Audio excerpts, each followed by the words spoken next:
2022 թվականին էր, երբ Պրահայում անցկացվեց Եվրոպական քաղաքական համայնքի առաջին գագաթնաժողովը, որի շրջանակներում տեղի ունեցավ Հայաստանի Հանրապետության վարչապետ Նիկոլ Փաշինյանի, Ֆրանսիայի նախագահ Էմանուել Մակրոնի, Եվրոպական խորհրդի նախագահ Շարլ Միշելի եւ Ադրբեջանի նախագահ Իլհամ Ալիևի քառակողմ հանդիպումը։ Այնտեղ երկու երկրների ղեկավարները իրավիճակը փոխող որոշում կայացրին։ Հայաստանն ու Ադրբեջանը ճանաչեցին միմյանց տարածքային ամբողջականությունը եւ ինքնիշխանությունը։ 8-րդ գագաթնաժողովի առաջին նիստի ողջույնի խոսքում հիշեց վարչապետ Նիկոլ Փաշինյանը։ Սա նշանակում է գագաթնաժողովները առանցքային դեր են ունեցել Հայաստանի եւ Ադրբեջանի միջև խաղաղության հաստատման գործընթացում։ This understanding created a realistic Այդ փոխըմբռնման հիման վրա իրատեսական հնարավորություն ստեղծվեց խաղաղության պայմանավորվածություն ձեռք բերել Հայաստանի եւ Ադրբեջանի միջև։ Ընդգծվեց ապագա խաղաղության ճարտարապետությունը եւ հանգեցինք անցյալ տարվա օգոստոսի Վաշինգտոնյան խաղաղության գագաթնաժողովին։ Այնտեղ Սպիտակ տանը ԱՄՆ նախագահ Դոնալդ Թրամփի աջակցությամբ եւ մասնակցությամբ Ադրբեջանի նախագահը եւ ես ընդունեցինք խաղաղության հռչակագիրը։ Այժմ մենք ընթանում ենք շատ կարեւոր նախագծի իրականացման ճանապարհով։ Դա Թրամփի ուղին է հանուն միջազգային խաղաղության եւ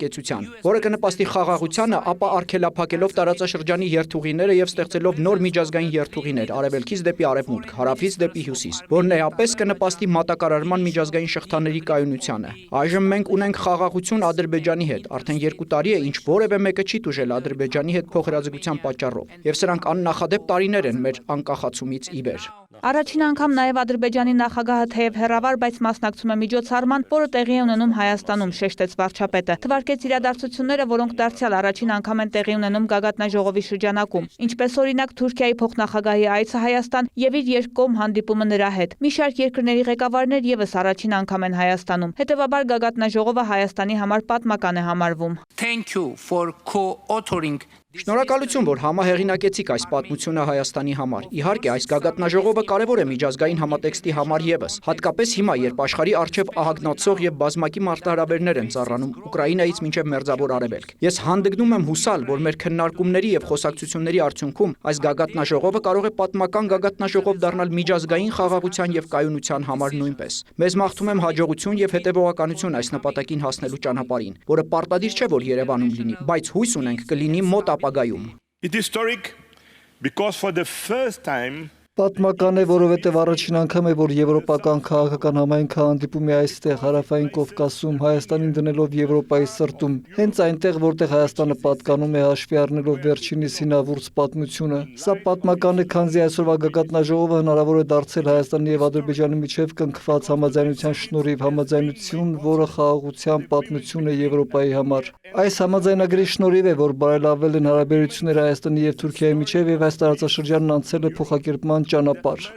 Եվրամիությունը պատրաստ է վստահելի գործընկեր դառնալ եւ խաղաղության ու հնարավորությունների բարգավաճման տեսլականը դարձնել իրողություն, ամրապնդել Հայաստանի ժողովրդավարությունը, պայքարել արտաքին ազդեցությունների եւ ապատեղեկատվության դեմ, ընդգծեց Կոշտան։ Հայկական ժողովրդավարության ապագան Հայաստանի քաղաքացիների ձեռքում է միայն։ Հայաստանը աջակցել է 2028-ին Ադրբեջանում գագաթնաժողովի անցկացմանը տեսակապի միջոցով ելույթի ընթացքում ընդգծեց Ադրբեջանի նախագահը։ Ըստ Իլհամ Ալիևի սա հստակ ցույց է, որ խաղաղությունը Հայաստանի եւ Ադրբեջանի միջև իրողություն է։ We live in peace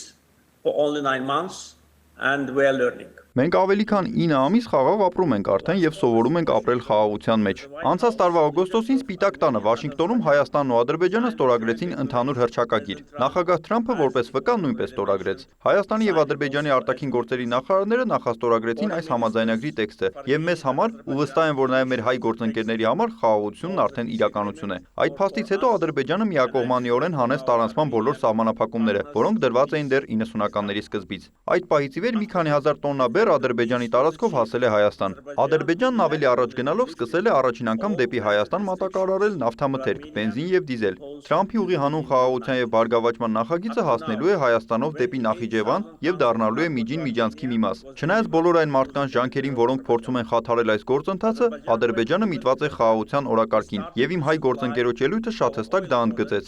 Իսկ Եվրոպական խորհրդի նախագահը գագաթնաժողովը Հայաստանում անցկացնելը պատմական է համարում նաեւ այն պատճառով, որ մասնակցում է ոչ եվրոպական երկրի Կանադայի վարչապետը։ Իրավիճակը պահանջում է բազմաբևեռ գործակցություն, իսկ Կանադան այս իրավիճակում ոչ միայն համախոհ է, այլև գործընկեր, նշեց Կոշտան։ Կանադան մեզ հետ միասին ցանկանում է ստեղծել միջազգային կարգ, որը հենված է իրավունքի եւ մարդասիրության վրա։ Կանադան ոչ եվրոպական երկրներից առավել եվրոպական է, վստահության, պատմության եւ արժեքների տեսանկյունից ունի եռակողմ համապատասխանություն, կարևորեց վարչապետ Մարկ Քարնին։ Canada has consistently stood up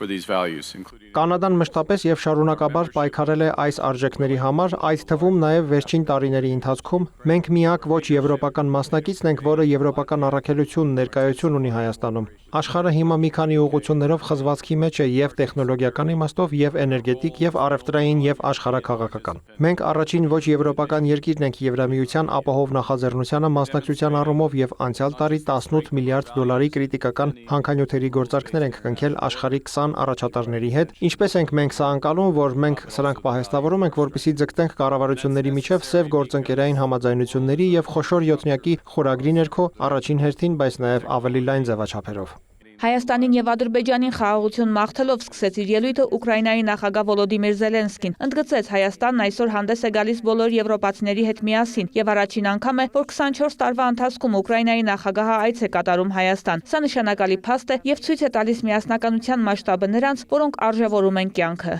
Russia's war against Ukraine and Europe continues.